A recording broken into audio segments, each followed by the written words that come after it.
Você deve ter visto aí que a taxa Selic subiu aí para 3,5% ao ano. Mas você sabe realmente o que isso significa?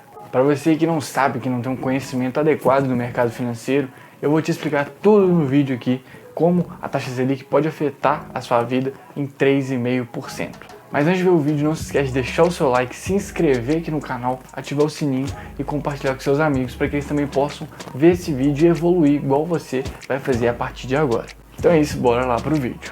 Com certeza você já deve ter ouvido falar aí nos termos CDI, Selic, IPCA, mas a maioria das pessoas não sabe o que isso significa realmente na prática. A taxa Selic nada mais é que a taxa mãe da nossa economia.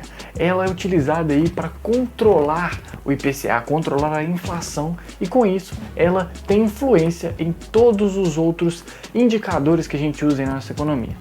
Então qualquer taxa aí que você encontrar no seu mercado financeiro, encontrar no seu banco e etc, todas elas vão ter influência direta aí da Selic. Tá, mas por que a Selic está subindo tanto, sendo que ela desceu pra caramba nos anos passados? A taxa Selic diminuir é um sinônimo de que o mercado está precisando de estímulo, já que as taxas de juros vão ficar um pouco menores e com isso vai aumentar aí a probabilidade de terem maiores empréstimos, de terem maiores análises de crédito ou às vezes aí algum financiamento, já que fica mais barato pagar pelos juros daquela aquisição, daquela emprestação de dinheiro, vamos dizer assim. Só que com a taxa Selic aumentando, quer dizer que a economia está sendo desestimulada. Então deve ser bem ruim quando a taxa Selic está aumentando, não é mesmo? Lembra que eu falei lá atrás que a taxa Selic serve para a gente controlar a inflação? Então é justamente por isso que ela está subindo, já que a inflação chegou a 6,10% ao ano nos últimos 12 meses. Visto isso, o Copom decidiu tomar a melhor decisão ali que eles julgaram cabível dado o momento aí que a nossa economia vem enfrentando. Com a pandemia e aí ocasionando diretamente aí nos auxílios emergenciais, foi injetado o maior número de dinheiro na economia, já que essas pessoas aí que não tinham dinheiro ou não tinham dinheiro bastante começaram a consumir cada vez mais, já que tinha mais dinheiro na economia. Com isso, a demanda pelos bens e serviços cresceu, só que os bens e serviços disponíveis no mercado não cresceram, eles continuaram no mesmo, o que ocasionou um aumento de preço. Para quem não sabe, isso é a lei básica da oferta e demanda, que é como movimenta qualquer mercado mundo afora.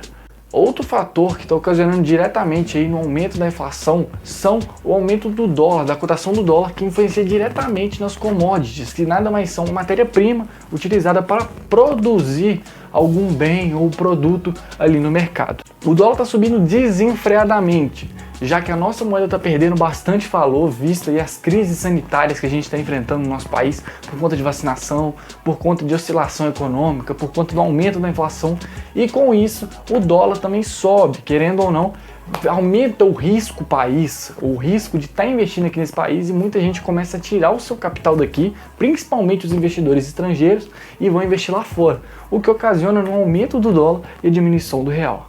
E o cenário fica um pouco mais preocupante, onde a gente vai ver um desestímulo na economia por parte do governo cada vez maior, onde a Selic pode chegar aí a 5,5% ainda esse ano e 6,25% no ano seguinte. Isso, claro, de acordo com o relatório Focus divulgado aí toda segunda-feira.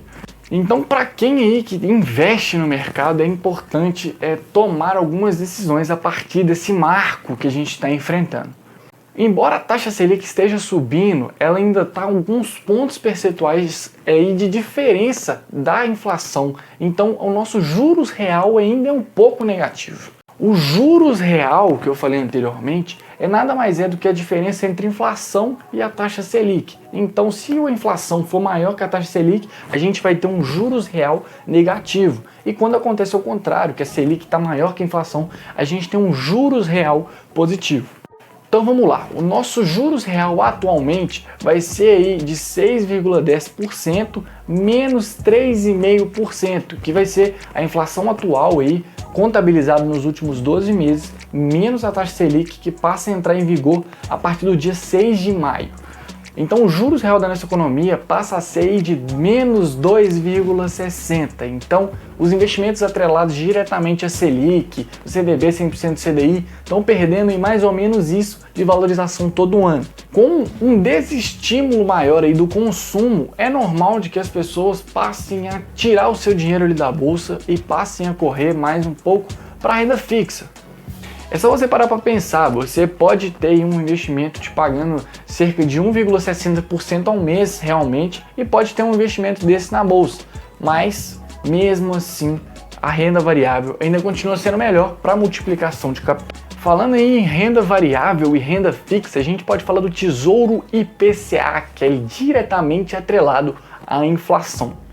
Para quem investe em Tesouro IPCA, tem que tomar um pouco de cuidado na hora de tomada de decisões, já que esse Tesouro IPCA aí pode não vir a valer tanto no futuro, como a gente está falando de uma alta crescente aí na taxa de juros básica da economia, que é a Selic.